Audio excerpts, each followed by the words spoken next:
So now for the main attraction, and this is kind of very exciting for me, and I think if I can speak on behalf of the students, we're very, very excited to have this guest artist join us. I want to tell you a little bit about him and then introduce a couple of friends of mine who are going to speak to perhaps larger issues in really wonderful ways. So Murray Porter is a Mohawk piano player from Six Nations of Grand River Territory. And he brings a beautiful sense of culture and history through his music, blues, country, humor. He's got a soulful voice. And like the true adventurous spirit that he is, he was just open and delighted to do anything we did. So he's putting a lot of trust, I think, in this particular concert, and we're just so happy to have him here. So on that note, I thought it would be appropriate to welcome a few people to just say a few things. Neil Kewistep is a member of the Fishing Lake First Nations and has been a key leader in the reconciliation work in Saskatoon. Also, a friend of mine, Dave Moores, is part of the ministry team at Mayfair United Church, and he's worked on the local planning team for the Truth and Reconciliation Commission's national event here in Saskatoon. So I'm going to offer some tobacco to Dave and to Neil and would welcome them to the stage to say a few things.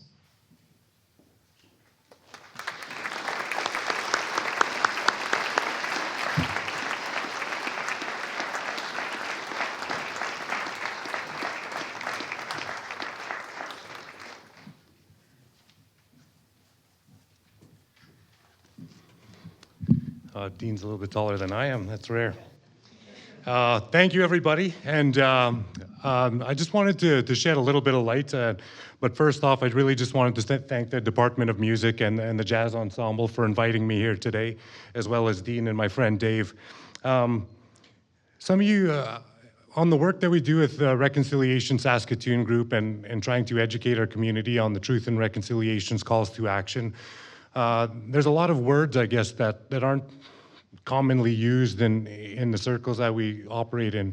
Indigenization is one of the new ones. You know, as I was sitting in the audience there, I seen a few people. Oh, what does that mean?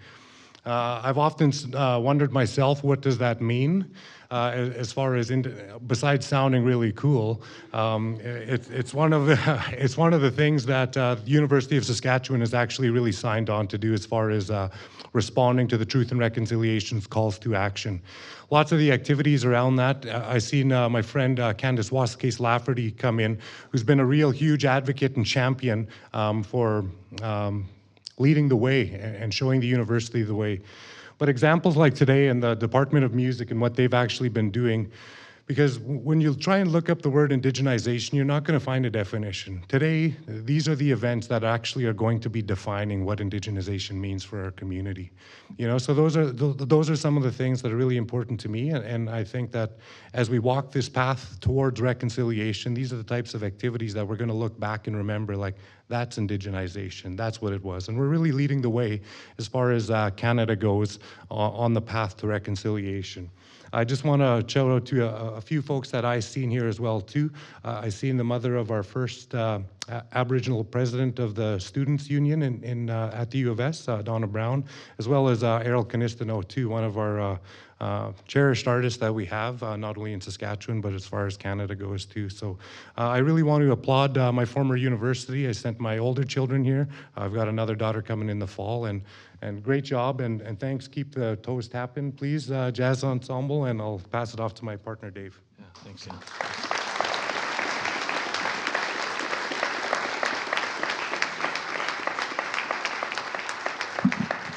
So what does it take? What does this reconciliation stuff take? What's it take for us to get together and make this great place, once known as Turtle Island, better and more whole and what it's supposed to be? It takes courage. One of the great teachings is courage. It takes courage for Neil and I even to stand together, come up on stage together like this, but it takes courage to walk into meetings. It takes courage to listen to one another. Reconciliation Saskatoon's always asking people to do 4 things: show up, listen, learn, and then share. And the showing up is the big courageous step in my mind. And so I'm just really wanted to make a nod to the courage that it takes for Dean and for Candace and the great work the university is doing here to move towards this. We're going to make mistakes. Always we're going to make mistakes. It's a model that just begs for us to make some mistakes. And I think there's a fallacy, a myth that goes on in Canada that we're just on all sides looking to be offended by each other.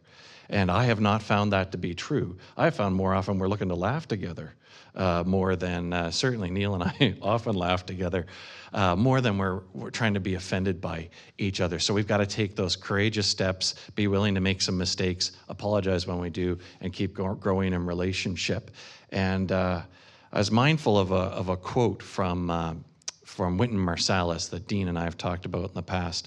Wynton Marsalis, I think in that famous PBS jazz miniseries, said that jazz is the sound of America when it becomes itself, because of where jazz came from and where it can take people. It's the sound of America when it becomes itself. And I have to say that the work of reconciliation and the sounds that I'm hearing, the stories being told when we sit with each other and talk about painful things, when we speak our truth to each other, when settlers like me feel the rug pulled out from underneath us and we don't speak defensively, but instead compassionately, when we listen to each other and when we laugh together and when we play music together, like Murray's here to do today.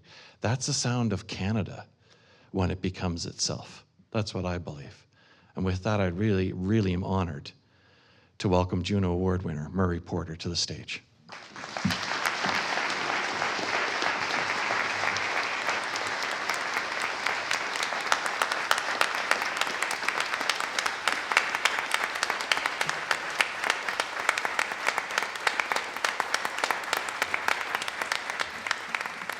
Thank you very much.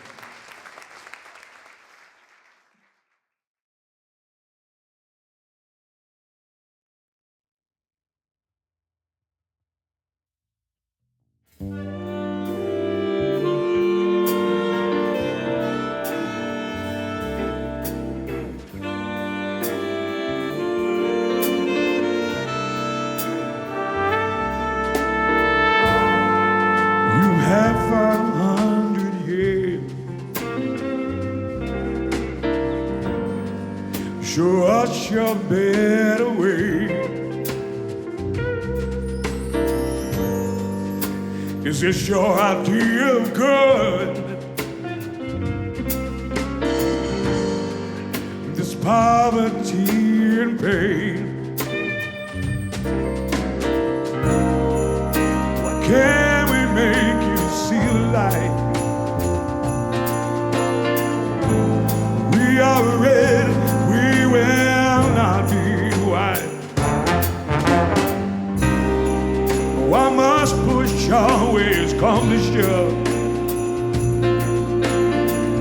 Why must we fight for what's already ours?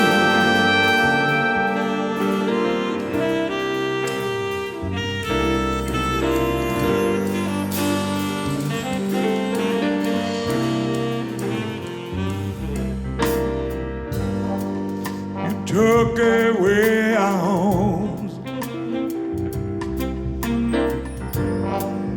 our language and our land, and told forget all that you have learned. No choices, just demands. Why can't we make you see the light? We are red, we will not be white. And why must push always come to shove? Why must we fight for what's already ours?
as well.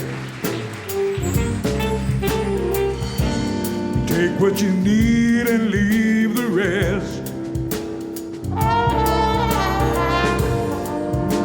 Stop all your stealing and lies.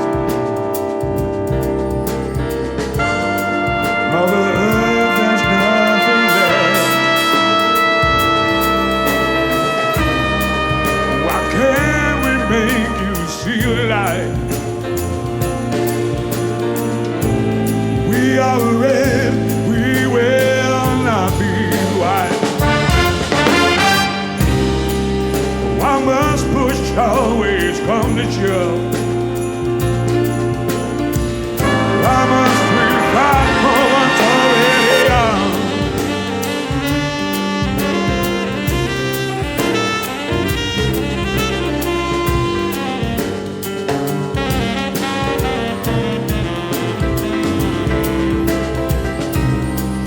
Why can't we make you see the light? We are red, we will not be white. Why must push always come to shove? Why must we fight for what's already ours?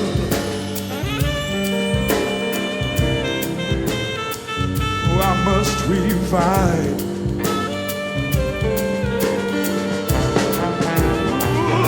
What's already ours?